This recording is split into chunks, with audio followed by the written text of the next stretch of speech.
In a true emergency, when we have a fleeing or a fighting, there's a release. There's a release of energies.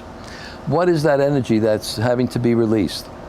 It takes place in two essential realms. One neurologically, and the other essentially hormonally. What happens is that the body starts to gear up for the emergency. You begin to gear up. So you are pushing into your system those component elements of your physiology that's required for you to take care of this perceived emergency. Thyroid puts out thyroid hormone. Pituitary puts out the pituitary hormones. The pancreas puts out insulin. The liver puts out glycogen, the fat storage and sugar storage components in the liver. Adrenaline comes out of the adrenal gland. Noradrenaline, the dangerous component of adrenal activity, most dangerous, comes out. Lactic acid is coming from the muscles because your muscles are tightened. You're ready to do something. So there you are sitting in the middle of your living room, becoming a virtual pharmacy, because all of this material to this perceived threat, which is not judged, not evaluated to be true or false, but just an emergency, is creating and enforcing this hyper alertness to take place to face the emergency state. So here I am, sitting with all of this hormonal reserve thrown into the system, pituitary, thyroid, adrenal, pancreas, steroids, and so on. And there I am with the neurological, the neurochemical responses, and so on, the lactic acid. Everything is thrown into the system because I'm ready to go. My eyes are bugged wide open in a really acute phase, and I'm geared up. I'm ready. For what? I'm sitting in the middle of my living room, having received a phone call that something has taken place which has been disturbing to me. And I'm ready in the middle of my living room to flee or fight a windmill because there is no true threat to my existence. My life is at stake or it's not at stake. Regardless of that situation, my being has filled itself with all of these materials. If there's no true outlet, which doesn't exist in a false emergency, those materials, since they can't be released, will break down. And the materials break down and they become what we call metabolic products or toxic elements, waste products in the system. So here we are loaded up with metabolic products that are poisonous in our system, and we also, at the same time, are feeling uneasy. We feel out of sorts. We're feeling maybe anxious, jittery, on edge, and so on, and we're sitting in the middle of our living room in this way. And these components have to be discharged through the system.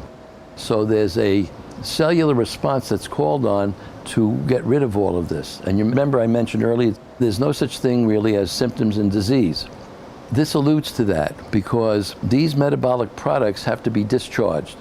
There's a natural movement in us to seek balance. We want to seek balance from this imbalance that has been created through this false emergency state. And we're trying to discharge these metabolic products, these waste products.